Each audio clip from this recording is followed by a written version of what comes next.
Hello everyone, मैं कल्पना अपने channel में आप सभी का स्वागत करती हूँ। तो चलिए देखते हैं आज का चैप्टर। तो इसका एक पार्ट हम लोग कर चुके हैं, यात्रियों के नज़रिए में, है ना, जिनमें हम लोगों ने क्या पढ़ा था। तो जिसमें हम लोगों ने उज्बेकिस्तान से अल बरूनी आया था 11वीं शताब्दी में, इसके बारे में पढ़ा था। इब्न बतूता 14वीं शताब्दी में आया, इसके बारे में पढ़ा। और आपका फ्रांसवा बर्नियर 17वीं शताब्दी में आया, इसके बारे में पढ़ा।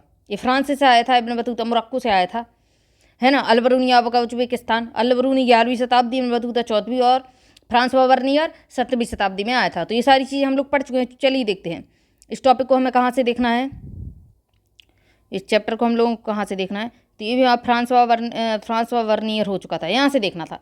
एक अपरिचित संसार की समझ, विशाल पहुँच वाली एक भाषा। संस्कृत के लिए अल बरूनी ने क्या बोला, तो देखिए इसको। इसने बोला विशाल पहुंच वाली एक भाषा। यदि आप इस कठिनाई, संस्कृत भाषा सीखने की कठिनाई से पार पाना चाहते हैं तो यह आसान नहीं होगा, क्योंकि अरबी की तरह ही शब्दों तथा विभक्तियों दोनों में ही इस भाषा की पहुंच बहुत विस्तृत है। इसमें एक ही वस्तु के लिए कई शब्द, मूल तथा व्युत्पन्न दोनों प्रयुक्त हुए हैं, और एक ही शब्द का प्रयोग कई वस्तुओं के लिए होता है। इस प्रकार से इसने संस्कृत की कठिनाई बताई हुई है अल बरूनी ने। कई वस्तुओं के लिए होता है, जिन्हें भली प्रकार समझने के लिए विभिन्न विशेषक संकेतक पदों के माध्यम से एक दूसरे से अलग किया जाना आवश्यक है। तो ये चीज़ अल बरूनी ने इस चीज़ को, संस्कृत के बारे में बोली हुई है। समझने में बाधाएं और उन पर विजय। चलिए इसको देखिए, संस्कृतवादी परंपराओं को देखते हैं। समझने में क्या बाधाएं रही, किस प्रकार से लोगों ने इस चीज़ को समझा। जैसा कि हमने देखा कि यात्रियों ने उपमहाद्वीप में जो भी देखा, सामान्यतः उसकी तुलना उन्होंने उन प्रथाओं से की जिनसे वे परिचित थे। प्रत्येक यात्री ने जो देखा उसे समझने के लिए एक अलग विधि अपनाई। उदाहरण के लिए अल बरूनी अपने लिए निर्धारित उद्देश्य में निहित समस्याओं से परिचित था। उसके लिए उसने कई अवरोधों की चर्चा की, जो उसको परेशानियां आई हैं। ऐसा तो है नहीं कोई उसको परेशानी ना आई हो, कोई दिक्कत ना पड़ी हो, कोई अवरोध ना आया हो। तो उन अवरोधों का उसने चर्चा अपने इस वृत्तांत में किया हुआ है। इसके अनुसार संस्कृत अरबी और फारसी से इतनी भिन्न है, संस्कृत जो है अरबी और फारसी से इतनी भिन्न है कि विचारों और सिद्धांतों को एक भाषा से दूसरी भाषा में अनुवादित करना आसान नहीं है। सीधी सी बात है भाई, क्या जब आप अपनी जो भाषा बोलते हैं वो आपको अच्छी लगेगी, ठीक, वो आपको समझ आएगी। अगर आपकी जैसी ही भाषा एक दूसरा व्यक्ति बोलता है तो आपको उसमें कुछ भी असमंजस वाली चीज़ नहीं दिखेगी। लेकिन अगर यही भाषा, मतलब दूसरी भाषा का पर्सन आपके सामने खड़ा हो जाता है तो आपको लगा अरे ये इस शब्द को क्या बोला, इस शब्द को क्या बोला, ये कैसी भाषा बोलता है ना। तो मतलब दूसरे की भाषा में अटपटी लगती है और कठिन भी लगती है, अपनी भाषा नहीं लगती। क्यों? क्योंकि अपनी भाषा तो हम बचपन से बोलते आ रहे हैं, सीखते आ रहे हैं, सुनते आ रहे हैं, तो क्यों लगेगी। तो वही चीज़ अल बरूनी के साथ हुई, है ना। अब अरबी और फारसी तो हमें आती नहीं है, वरना और अच्छी तरीके से हमें समझ में आ जाता कि संस्कृत इनसे किस प्रकार से डिफरेंस है।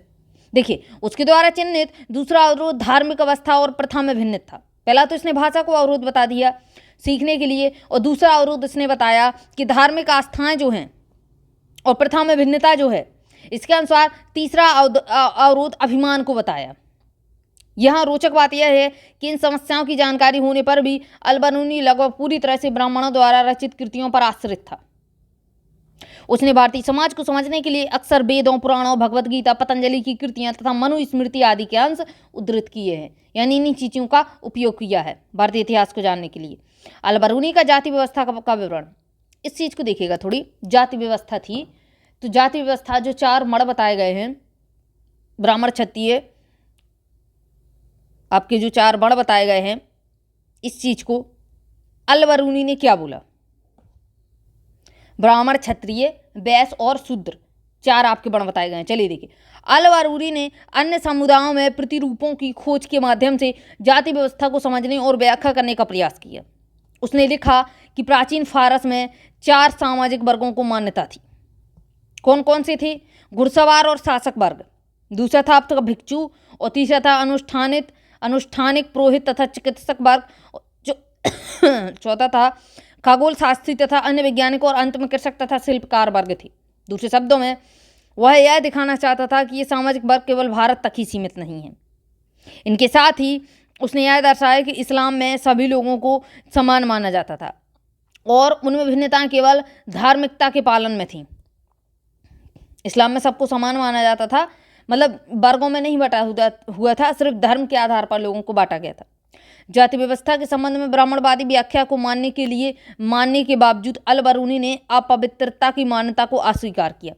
ब्राह्मणवादी व्याख्या तो इसने मानी, लेकिन जो अस्पष्टता वाली चीज थी कि कुछ ऐसे लोग थे जिनको उन्होंने बोला हम छुएंगे नहीं इन लोगों को, वो चीज़ अल बरूनी ने नहीं मानी। उसने लिखा कि हर वह वस्तु जो अपवित्र हो जाती है अपनी पवित्रता की मूल स्थिति को पुनः प्राप्त करने का प्रयास करती है, वह सफल होती है। सूर्य हवा को स्वच्छ करता है और समुद्र में नमक पानी को गंदा होने से बचाता है।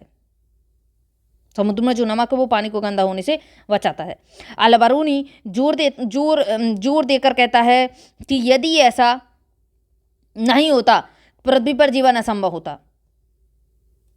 उसके अनुसार जाति व्यवस्था में सन्निहित अपवित्रता की अवधारणा प्रकृति के नियमों के विरुद्ध थी। ये चीज़ अल बरूनी को बिल्कुल पसंद नहीं आई, जो ये छुआछूत वाली थी। ईश्वर ही जानता है। यात्री हमेशा उन्हें बताई गई बातों पर विश्वास नहीं करते। अल बरूनी को एक ऐसी लकड़ी की मूर्ति की कहानी के बारे में पता चला जो तथाकथित रूप से इतने वर्षों तक अस्तित्व में रही। कितने? 2,16,432 वर्षों तक लकड़ी की मूर्ति थी। लकड़ी की मूर्ति कहाँ तक इतने दिन तक जीवित रह सकती थी, यानी अस्तित्व में रह सकती थी? यदि लकड़ी इतने लंबे समय तक अस्तित्व में कैसे रही होगी? ये चीज़ अल बरूनी ने बोली। विशेष रूप से ऐसे स्थान जहाँ हवा और पानी मिट्टी काफ़ी आर्द्र होती होगी। ईश्वर ही जानता होगा भाई कि लकड़ी की जो मूर्ति थी 2,16,432 वर्ष कैसे रही अस्तित्व में। चलिए देखिए आगे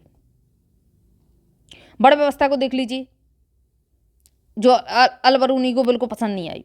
अल बरूनी बड़ व्यवस्था का इस प्रकार उल्लेख करते हैं, क्या कहते हैं? सबसे ऊंची जाति ब्राह्मण है, जिनके विषय में हिंदुओं के ग्रंथ हमें बताते हैं कि वे ब्रह्मा के सिर से उत्पन्न हुए हैं। समझिए इस चीज को।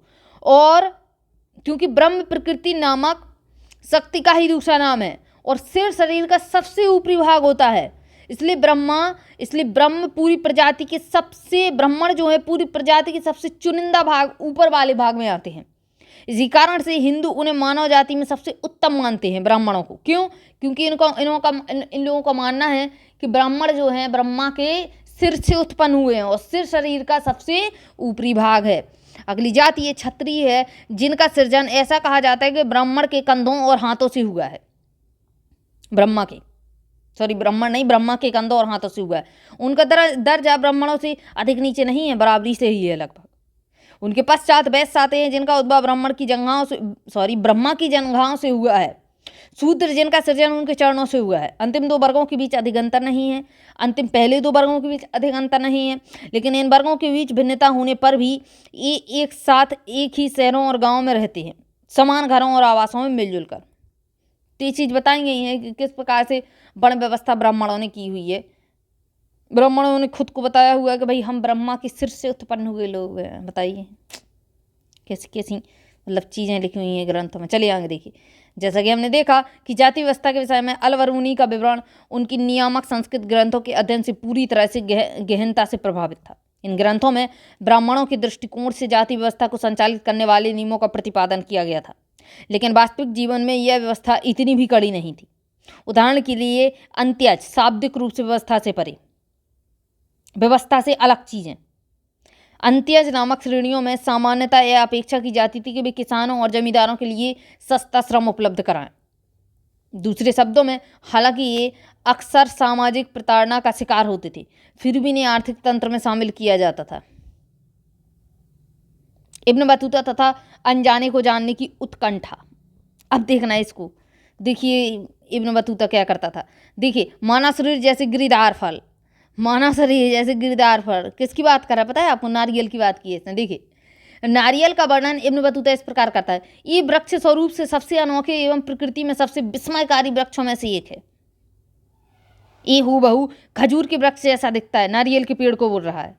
इनमें कोई अंतर नहीं है सिवाय एक अपवाद के। खजूर के पेड़ और नारियल के पेड़ में बोला कोई अंतर नहीं है, सिर्फ एक अपवाद है इसका फल। अपवाद बोला वो नारियल को, ये एक से काष्ठ फल प्राप्त होता है तो दूसरे से खजूर का फल। नारियल के वृक्ष का फल मानव शरीर के मेल से खाता है। कैसा मेल खाता है? क्योंकि इसमें भी मानो 2 आँखों वाला एक मुख है और अंदर का भाग हरा होने पर मस्तिष्क जैसा दिखाई देता है और इससे जुड़ा रेशा जो है वो बालों जैसा दिखाई देता है। वे इससे रस्सी बनाते हैं कुछ लोग। लोहे की काली कीलों के प्रयोग के बजाय इसमें जहाज़ों को सिलते हैं रस्सी से। वे इससे बर्तनों के लिए रस्सी भी बनाते हैं। तो भाई नारियल का जो फल था और जो पान का फल था वो इब्न बतूता को बहुत ही अजीब और अचंभित और क्या कहते हैं उसको, उसने अपवाद बोला। देखिए जब 14वीं शताब्दी में इब्न बतूता दिल्ली आया तो उस समय तक पूरा उपमहाद्वीप एक ऐसे वैश्विक संचार तंत्र का हिस्सा बन चुका था जो पूर्व में चीन से लेकर पश्चिम में उत्तर पश्चिमी अमेरिका तथा यूरोप तक फैला हुआ था।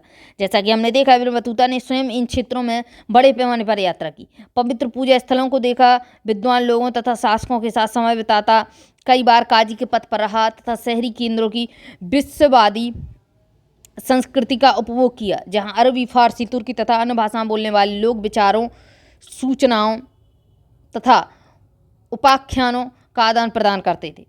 इनमें अपनी धर्मनिष्ठता के लिए प्रसिद्ध लोगों की ऐसे राजाओं जो निर्दयी और दयावान दोनों हो सकते थे कि तथा सामान्य पुरुषों और महिलाओं तथा उनके जीवन की कहानियाँ सम्मिलित थीं। जो भी कुछ अपरिचित था उसे विशेष रूप से रेखांकित किया जाता था। ऐसा यह सुनिश्चित करने के लिए किया जाता था कि श्रोता अथवा पाठक सुदूर पर सुगम देशों के वृत्तांतों को पूरी तरह प्रभावित हो सके। ये चीज़ें की जाती थी। चलिए देखिए नारियल तथा पान। तो इब्न बतूता ने जब नारियल और पान को देखा तो क्या बोला? इब्न बतूता की चित्रण की विधियों के कुछ बेहतरीन उदाहरण उन तरीकों से मिलते हैं जिनमें नारियल और पान दो ऐसी वानस्पतिक उपज जिनसे उसके पाठक पूरी तरह से अपरिचित थे का वर्णन किया है। यानी ये लोग नारियल और पान के बारे में बिल्कुल तरीके से नहीं जानते थे। इसको देखिए, इसने इब्न बतूता ने पान का वर्णन किया है। अभी तो इसने खजूर के पेड़ को लेकर और नारियल के पेड़ का वर्णन किया था। अब पान के वृक्ष का इसने किस प्रकार से वर्णन किया है। पान एक ऐसा वृक्ष है जिसे अंगूर लता की तरह ही उगाया जाता है, क्योंकि वृक्ष की इसके पान की लताएं होती हैं। पान का कोई फल नहीं होता और इसे केवल इसकी पत्तियों के लिए ही उगाया जाता है। इसे प्रयोग करने की विधि यह है कि इसे खाने से पहले सुपारी ली जाती है। यह जायफल जैसी ही होती है सुपारी, पर इसे तब तक तोड़ा जाता है जब तक इसके छोटे छोटे टुकड़े ना हो जाएं और इन्हें मुंह में रखकर चबाया जाता है। इसके बाद पान की पत्तियों के साथ इसे चबाया जाता है। तो ये चीज़ इसने बताई पान के बारे में। इब्न बतूता और भारतीय शहर। इब्न बतूता ने उपमहाद्वीप के शहरों को उन लोगों के लिए व्यापक अवसरों से भरपूर पाया जिनके पास आवश्यक इच्छा, साधन तथा कौशल था। ये शहर घनी आबादी वाले तथा समृद्ध थे। सिवाय कभी कभी युद्ध तथा अभियानों से होने वाले विध्वंस के, इब्न बतूता के वृत्तांत से ऐसा प्रतीत होता है कि अधिकांश शहरों में भीड़ भाड़ वाली सड़कें तथा चमक दमक वाले और रंगीन बाजार थे जो विविध प्रकार की वस्तुओं से भरे रहते थे। इब्न बतूता दिल्ली को एक बड़ा शहर, विशाल आबादी वाला तथा भारत में सबसे बड़ा शहर बताता है। दौलताबाद कहाँ मिलेगा आपको? महाराष्ट्र में। दौलताबाद भी कम नहीं था और आकार में दिल्ली को चुनौती देता था।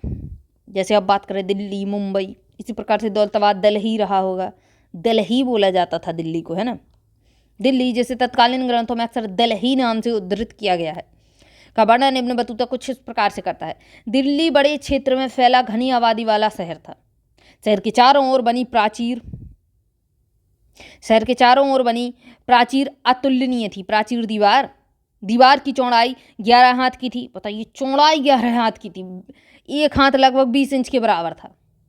बताइए 20 गुणा 11, 220 इंच की चौड़ाई थी दीवार में, जो दिल्ली को घेरने के लिए बनाई गई थी। और इसके भीतर रात्रि के पहरेदार तथा द्वारपाल के कक्ष थे। प्राचीरों के अंदर खाद्य सामग्री, हथियार, बारूद, प्रक्षेपास्त्र तथा घेरेबंदी में काम आने वाली मशीनों के संग्रह के लिए भंडार गृह बने हुए थे। प्राचीर यानी दीवार। प्राचीर के भीतरी भाग में घुड़सवार तथा पैदल सैनिक शहर के एक से दूसरे छोर तक आते जाते थे। प्राचीर में खिड़कियां बनी थीं जो शहर की ओर खुलती थीं और इन्हीं खिड़कियों के माध्यम से प्रकाश अंदर आता था। प्राचीर का निचला भाग पत्थर से बना हुआ था जबकि ऊपरी भाग इसका ईंटों से बना हुआ था। इसमें एक दूसरे के पास बनी मीनारें थीं। इस शहर के 28 द्वार थे। जिन्हें दरवाज़ा कहा जाता था। और इनमें से बदायूं दरवाज़ा सबसे विशाल था, 28 थे, है ना। और अलग अलग उसके नाम रखे गए थे। एक था आपका इसमें से बदायूं दरवाज़ा जो सबसे बड़ा था। मांडवी दरवाजे के भीतर एक अनाज मंडी थी। गुल दरवाजे के बगल में एक फलों का बगीचा था।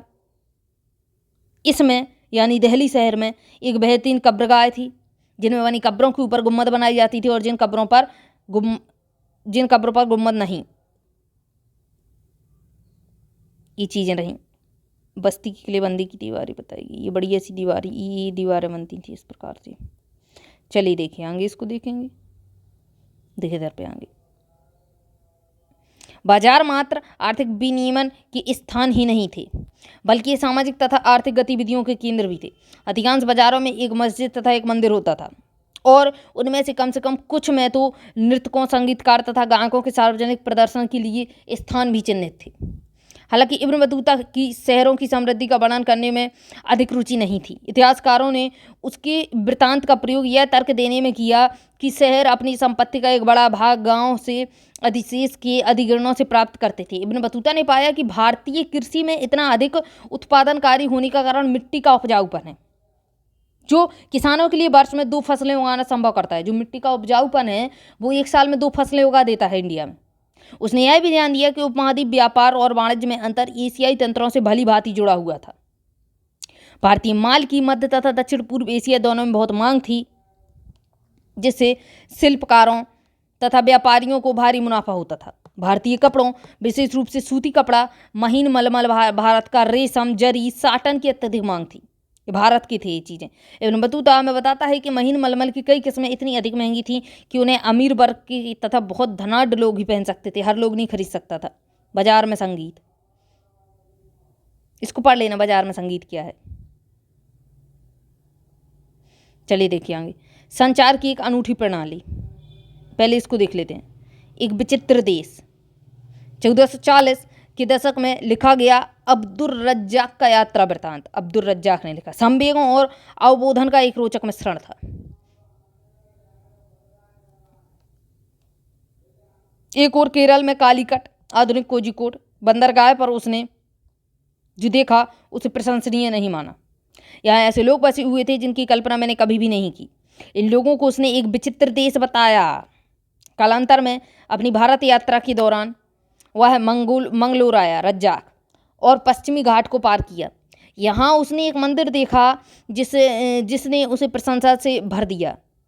देखिए इसको, मंगलोर से 9 मील के भीतर ही मैंने एक ऐसा पूजा स्थल देखा जो पूरे विश्व में अतुलनीय है। यह वर्गाकार था, जिसकी प्रत्येक भुजा लगभग 10 गज, ऊंचाई 5 गज थी, और जो 4 द्वार मंडलों के साथ पूरी तरह से ढले हुए कांसे से ढका हुआ था। प्रवेश द्वार के द्वारा मंडप में सोने की बनी एक मूर्ति थी जो मानव आकृति जैसी और आदमकद थी। इसकी दोनों आंखों में काले रंग के मणिक इतनी चतुराई से लगाए गए थे कि प्रतीत होता था मानो वह देख सकती हो। इस शिल्प और कारीगरी का क्या कहना, ये चीज़ इसको बड़ी अच्छी लगी। देखिए, जो हम भगवान की मूर्ति बनाते हैं वो एक मनुष्य जैसे ही बनती है। हमें नहीं पता भगवान कैसा दिखता था। देखिए इसको, व्यापारिक और संचार की एक अनूठी प्रणाली। देखिए, व्यापारियों को प्रोत्साहित करने के लिए राज्य विशेष उपाय करता था। लगभग सभी व्यापारिक मार्गों पर सराय तथा विश्राम गृह स्थापित किए गए थे। इब्न बतूता डाक प्रणाली की कार्य कुशलता देखकर चकित हो गया। इससे व्यापारियों के लिए न केवल लंबी दूरी तक सूचना भेजना और उधार प्रेषित करना संभव हुआ, बल्कि अल्प सूचना पर माल भेजना भी आसान रहा। डाक प्रणाली इतनी कुशल थी कि जहां सिंध से दिल्ली की यात्रा में 50 दिन लगते थे, वहीं गुप्तचरों की खबरें सुल्तान तक इस डाक व्यवस्था के माध्यम से मात्र 5 दिन में पहुंच जाती थी। मतलब इंसान खुद जाएगा तो उसको 50 दिन लगेगा, डाक व्यवस्था के द्वारा 5 दिन में चीज़ें पहुंचा दी जाती थी। घोड़े पर और पैदल। डाक व्यवस्था 2 तरीके की होती थी। घोड़े के द्वारा भेजी जाती थी, एक पैदल। इसको पढ़ लेना, आप लोग पढ़ लेना इसको खुद से। बर्नियर तथा अपविकसित पूर्व। बर्नियर ने क्या बोला पूर्व के बारे में, जहां इब्न बतूता ने हर उस चीज़ का वर्णन करने का निश्चय किया जिसने उसे अपने अनूठेपन के कारण प्रभावित और उत्सुक किया। यानी कुछ चीज़ें जो उसको अलग लगी, उसने उस हर चीज़ को क्या किया, उस हर चीज़ का वर्णन करने का प्रयास किया। वहीं बर्नियर एक विभिन्न बुद्धिजीवी परंपरा से संबंधित था। उसने भारत में जो भी देखा हुआ है उसकी सामान्य रूप से यूरोप और विशेष रूप से फ्रांस में व्याप्त स्थितियों से तुलना तथा विभिन्नता को उजागर करने के प्रति अधिक चिंतित था। विशेष रूप से वे स्थितियां जिन्हें उसने अवसादकारी पाया। उसका विचार नीति निर्माताओं तथा बुद्धिजीवी वर्ग को प्रभावित करने का था, ताकि यह सुनिश्चित किया जा सके कि वे ऐसे निर्णय लें जिन्हें वह सही मानता था। बर्नियर के ग्रंथ travels in the Mughal empire अपने गहन परीक्षण, आलोचनात्मक अंतःदृष्टि तथा गहन चिंतन के लिए उल्लेखनीय है।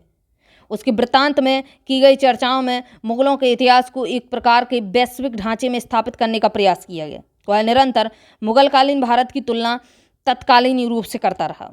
सामान्यतः यूरोप की श्रेष्ठता को रेखांकित करते हुए उसका भारत का चित्रण द्विविपरीतता के नमूने पर आधारित है, जहां भारत को यूरोप के प्रतिलोम के रूप में दिखाया गया था। प्रतिलोम, भारत और यूरोप पूरा उल्टा दिखाया गया, या फिर यूरोप का विपरीत, जैसा कि कुछ इतिहासकार परिभाषित करते हैं, जिसने जो भिन्नताएं महसूस की उन्हें भी पदानुक्रम के अनुसार क्रमबद्ध किया गया, जिससे भारत पश्चिमी दुनिया को निम्न कोटि का प्रतीत होता था। जो पश्चिमी लोग थे वो भारत को निम्न कोटि का मानते थे। भूमि स्वामित्व का प्रश्न क्या था? बर्नियर के अनुसार भारत और यूरोप के बीच मूल भिन्नताओं में से एक भारत में निजी भूस्वामित्व का अभाव था। भारत में निजी भूस्वामित्व नहीं था, उसका मतलब कम था। उसका निजी स्वामित्व के गुणों में दृढ़ विश्वास था, और उसने भूमि पर राज की, किसका? यूरोप का। और उसने भूमि पर राज किए, मतलब बर्नियर का, और उसने भूमि पर राजकीय स्वामित्व को राज्य तथा उसके निवासियों दोनों के लिए हानिकारक माना था। राजकीय स्वामित्व उसने हानिकारक माना। उसे यह लगा कि मुगल साम्राज्य में सम्राट सारी भूमि का स्वामी बन जाता है, जो इसे अपने अमीरों के लिए बीच बांटता है, और इससे अर्थव्यवस्था और समाज के लिए अनर्थकारी परिणाम होते हैं। सही बात है। इस प्रकार का अवबोधन बर्नियर तक ही सीमित नहीं था, बल्कि 16वीं तथा 17वीं शताब्दी के अधिकांश यात्रियों के वृत्तांतों में ये चीज़ मिलती है। तो ये चीज़ गलत थी ना, कि पूरी भूमि का स्वामी राजा बन बैठेगा, फिर वो उन लोगों के बीच भूमि को बांटेगा जिन जिनको उसको उसकी मर्जी, मतलब अपने लोगों को, अपने अमीरों को। ऐसे तो मतलब गरीब और गरीब और अमीर और गरीब होता जाए, अमीर और गरीब और गरीब होता जाएगा। चलिए देखिए आगे, राज की भूस्वामित्व के कारण बर्नियर तर्क देता है भूधारक अपने बच्चों को भूमि नहीं दे सकते थे, इसलिए वे उत्पादन के स्तर को बनाए रखने और उसमें बढ़ोतरी के लिए दूरगामी निवेश के प्रति उदासीन थे। व्यापक गरीबी, देखिए पेल्टर्स नामक एक डच यात्री ने 17वीं शताब्दी के आरंभिक दशकों में उपमहाद्वीप की यात्रा की थी। बर्नियर की ही तरह वह भी लोगों में व्यापक गरीबी देखकर अचंभित था। लोग इतनी अधिक तथा दुखद गरीबी में रहते थे कि इनके जीवन को मात्र नितांत अभाव के घर तथा कठोर कष्ट दुर्भाग्य के आवास के रूप में चित्रित अथवा ठीक प्रकार से वर्णित किया जा सकता है। राज्य को उत्तरदायी ठहराते हुए वह कहता है कृषकों को इतना अधिक निचोड़ा जाता है कि पेट भरने के लिए उनके पास सूखी रोटी भी मुश्किल से बचती है। सही बात है। इस प्रकार निजी भूस्वामित्व के अभाव ने बेहतर भूधारकों के वर्ग के उदय को रोका, जो भूमि के रखरखाव व बेहतरी के प्रति सजग रहते थे। इसी के चलते कृषि का समान रूप से विनाश, किसानों का असीम उत्पीड़न तथा समाज के सभी वर्गों के जीवन स्तर में अनवरत पतन की स्थिति उत्पन्न हुई, सिवाय शासक वर्ग की, गरीब किसान। यहाँ बर्नियर द्वारा ग्रामीण अंचल में कृषकों के विषय में दी गई जानकारी लिखी हुई है, इसको देख लीजिएगा खुद से। चलिए मैं इसको पढ़ देती हूँ। हिंदुस्तान के साम्राज्य के विशाल ग्रामीण अंचलों में से कई केवल रेतीले भूमियाँ या बंजर पर्वत ही थे। यहाँ की खेती अच्छी नहीं है और इन इलाकों की आबादी भी कम है। कहाँ पे? जहाँ पे बंजर या फिर प्रति भूमियाँ रेतीली है, या फिर मतलब क्या है, या फिर पहाड़ी इलाका है। यहाँ तक कि कृषि योग्य भूमि का एक बड़ा हिस्सा भी श्रमिकों के अभाव से कृषि विहीन रह जाता है। इनमें से कई श्रमिक गवर्नरों द्वारा किए गए बुरे व्यवहार के फलस्वरूप मर जाते हैं। गरीब लोग जब अपने लोभी स्वामियों की मांगों को पूरा करने में असमर्थ हो जाते हैं तो उन्हें न केवल जीवन निर्वाह के साधनों से वंचित कर दिया जाता है, बल्कि उन्हें अपने बच्चों से भी हाथ धोना पड़ता है, जिन्हें दास बनाकर ले जाते थे लोग, बच्चों को उठा ले जाते थे। इस प्रकार ऐसा होता था कि इस अत्यंत निरंकुशता से हताश हो किसान गाँव छोड़कर चले जाते थे। इस उदाहरण से बर्नियर राज्य और समाज से संबंधित यूरोप में प्रचलित तत्कालीन विवादों में भाग ले रहा था, और उसका प्रयास था कि मुगलकालीन भारत से संबंधित उसका विवरण यूरोप में उन लोगों के लिए एक चेतावनी का कार्य करेगा जो निजी स्वामी को अच्छाइयों को स्वीकार नहीं करते। चलिए इसको हटाइए, हो गया।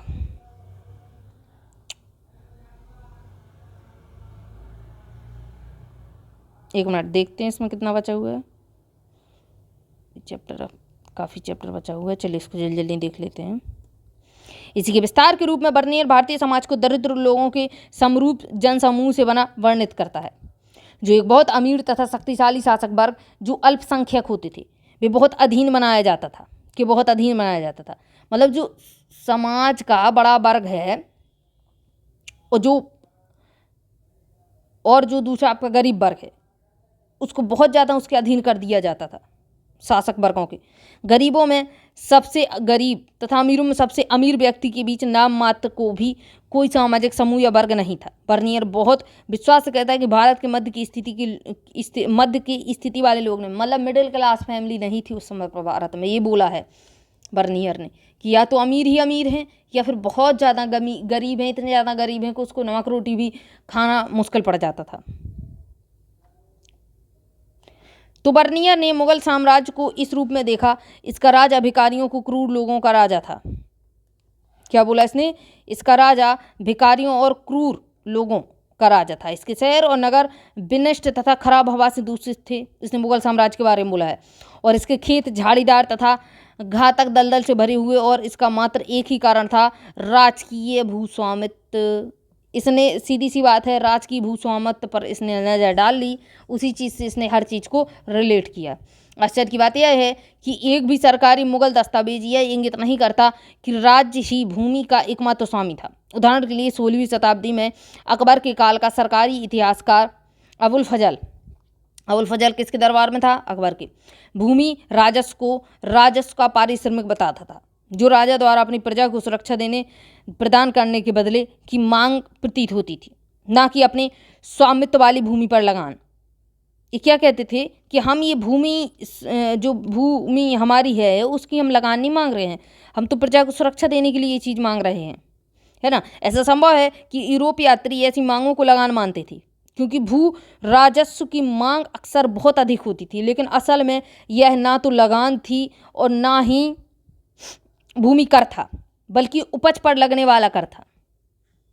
अधिक जानकारी के लिए अध्याय 8 में देखिएगा, जब अध्याय 8 आएगा तो देख लेंगे। चलिए देखिए, बर्नियर के विवरणों में बर्नियर ने जो विवरण किया है उन्होंने 18वीं शताब्दी से पश्चिमी विचारकों को प्रभावित किया। उदाहरण के लिए फ्रांसीसी दार्शनिक मॉन्टेस्क्यू ने उसके वृत्तांत का प्रयोग प्राच्य निरंकुशवाद के सिद्धांत को विकसित करने में किया, जिसके अनुसार एशिया यानी प्राच्य अथवा पूर्व में शासक अपनी प्रजा के ऊपर निर्बाध प्रभुत्व का उपभोग करते थे, जिसे दासता और गरीबी की स्थिति में रखा जाता था। इस तर्क का आधार यह था कि सारी भूमि पर राजा का स्वामित्व होता था तथा निजी संपत्ति अस्तित्व में नहीं थी। इस दृष्टिकोण के अनुसार राजा और उसके अमीर वर्ग को छोड़ प्रत्येक व्यक्ति मुश्किल से गुजर बसर कर पाता था।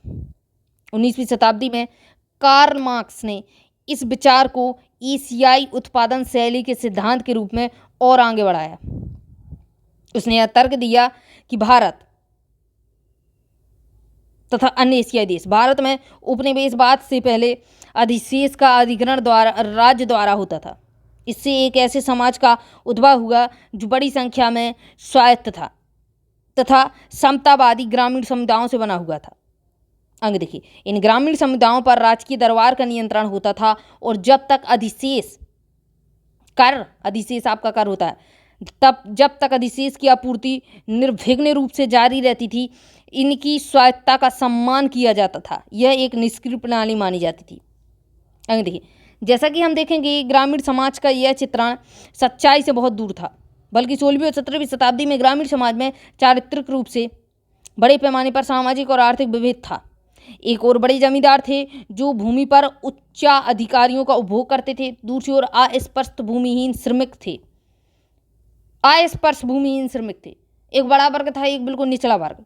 इन दोनों, मतलब अमीरी गरीब के हिसाब से, इन दोनों के बीच में बड़ा किसान था, जो किराए के श्रम का प्रयोग करता था और माल उत्पादन में संलग्न रहता था। साथ ही अपेक्षाकृत छोटे किसान भी थे, जो मुश्किल से ही निर्वाह लायक उत्पादन कर पाते थे।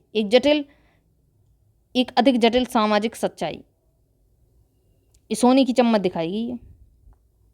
आगे देखिए, हालांकि मुगल राज्य को निरंकुश रूप से तन्मयता स्पष्ट है,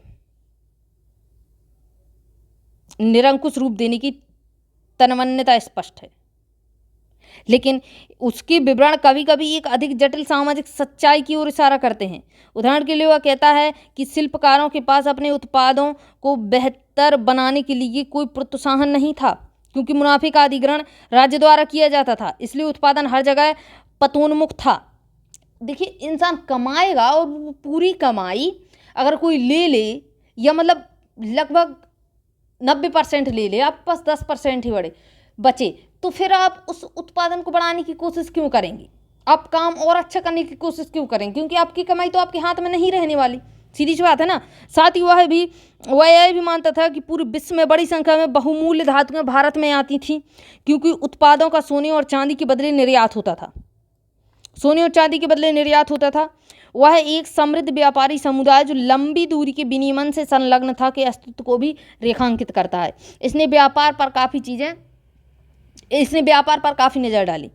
देखिए आगे, ये पढ़ लेना आप लोग। एक विभिन्न सामाजिक आर्थिक परिदृश्य। 17वीं शताब्दी में जनसंख्या का लगभग 15% भाग नगरों में रहता था। यह औसतन उसी समय पश्चिमी यूरोप की नगरीय जनसंख्या के अनुपात से अधिक था। इतने पर भी बर्नियर मुगल कालीन शहरों को शिविर नगर कहता था, जिससे उसका आशय उन नगरों से था जो अपने अस्तित्व और बने रहने के लिए राजकीय शिविर पर निर्भर थे। बर्नियर का विश्वास था कि राजकीय दरबार के आगमन के साथ अस्तित्व में आते थे और इसके कहीं और चले जाने के बाद तेजी से पतोन्मुख हो जाते थे। उसने यह भी सुझाया कि इनकी सामाजिक और आर्थिक नींव व्यवहार्य नहीं होती थी और वे राजकीय प्रश्रय पर आश्रित रहते थे। चलिए इसको आगे देखिएगा, इसको पढ़ लेना आप लोग, है ना, यहाँ से पढ़ लेना, कुछ ज़्यादा अब इसमें है नहीं।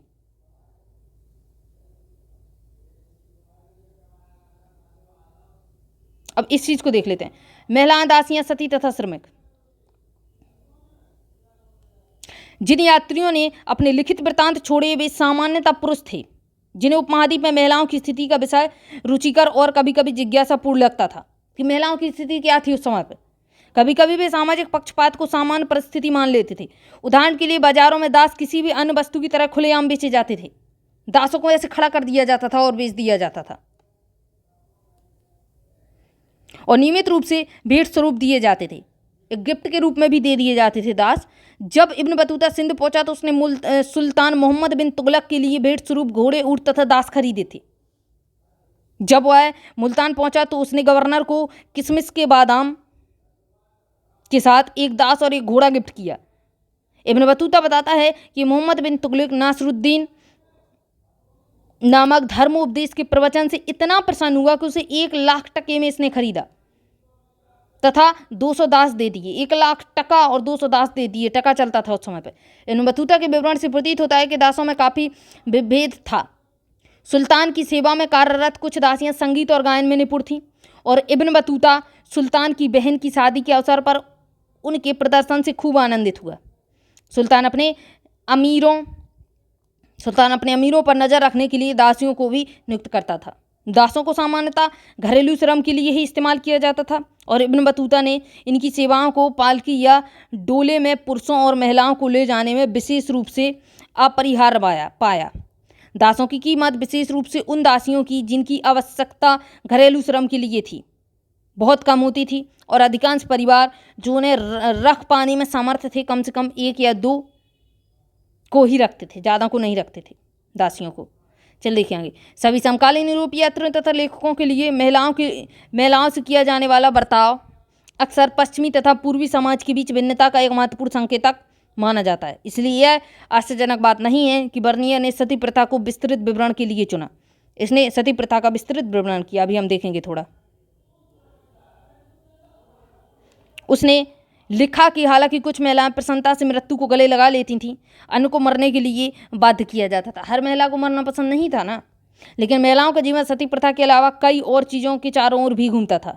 उनका श्रम कृषि के कहाँ गया, उनका श्रम कृषि तथा कृषि के अलावा होने वाले उत्पादन दोनों में महत्वपूर्ण था। व्यापारिक परिवारों से आने वाली महिलाएं व्यापारिक गतिविधियों में हिस्सा लेती थीं, यहाँ तक कि कभी कभी वाणिज्यिक विवादों को अदालत के सामने भी ले जाती थीं। अतः यह असंभाव्य लगता था कि महिलाओं को उनके घरों के खास स्थान पर परिसीमित कर दिया जाता था। मतलब महिलाओं की स्थिति खराब थी, सीधी सी बात है। देखिए, इसको सती प्रथा के बारे में बताया गया है, इधर पे और थोड़ा देख लेते हैं। राजकीय कारखाना, देखिए इसको राजकीय कारखाना को पढ़ लेना आप लोग। इसको देख लेते हैं, दासियां। इब्न बतूता हमें बताता है कि दासियों के बारे में क्या कहता है। यह सम्राट की आदत है हर बड़े या छोटे अमीर के साथ अपने दासों में से एक को रखने की, जो उसके अमीरों की मुख्य बीरी करता था। यानी अमीर के साथ एक दास दासी रख देता था, जो उसकी जानकारी उसे देता रहता था, जो दास या दासी थी देता रहता था या देती रहती थी। वह महिला सफाई कर्मचारी को भी नियुक्त करता था, जो बिना बताए घर में दाखिल हो जाती थी और दासियों के पास जो भी जानकारी होती थी उन्हें दे देती थी। अधिकांश दासियों को हमलों और अभियानों के दौरान बलपूर्वक प्राप्त किया जाता था, जीत ली जाती थीं दासियाँ। चलिए देखेंगे सती प्रथा, सती बालिका का इसने वर्णन किस प्रकार से वर्णन किया है, इसको देखिएगा। लाहौर में मैंने एक बहुत ही सुंदर अल्पवयस्क विधवा, जिसकी आयु मेरे विचार से 12 वर्ष से ही अधिक नहीं थी, बताइए 12 वर्ष में विधवा औरत है ना, की बलि देती हुई देखा। 12 वर्ष की बच्ची की बलि दे दी, किस चक्कर में? सती प्रथा के चक्कर में। उस भयानक नरक की ओर जाते हुए वह असहाय छोटी बच्ची जीवित से अधिक मृत प्रतीत हो रही थी। उसके मस्तिष्क की व्यथा का वर्णन नहीं किया जा सकता है। वह कांपते हुए बुरी तरह से रो रही थी, लेकिन 3 या 4 ब्राह्मण, एक बूढ़ी औरत जिसने उसे अपनी आस्तीन के नीचे दबाया हुआ था, की सहायता से उस अनिच्छुक पीड़िता को जबरन घातक स्थल की ओर ले जाया गया। उसे लकड़ियों पर जबरदस्ती बिठाया गया, उसके हाथ और पैर लकड़ियों से बांध दिए गए ताकि वो भाग ना सके, और इस स्थिति में उसे उस मासूम प्राणी को जिंदा जला दिया गया। बताइए, मैं अपनी भावनाओं को दबाने में और उसके कोलाहलपूर्ण तथा व्यर्थ के क्रोध को बाहर आने से रोकने में असमर्थ रहा। बताइए, ये दशा थी सती प्रथा की। 8 साल में शादी कर दी जाती थी बच्ची की, 8-9 साल में, है ना। और 2-3 साल बाद अगर पति मर गया तो उसको ऐसे ही जिंदा जला दिया जाता था बांध के। ये कंडीशन थी, बताइए। मतलब जिंदगी देखी ही नहीं, शुरू ही नहीं हुई, ये जिंदगी खत्म, ये स्थितियां थी। चलिए, चैप्टर तो इधर पे आपका समाप्त होता है। इसको देख लीजिए, कौन कब आया।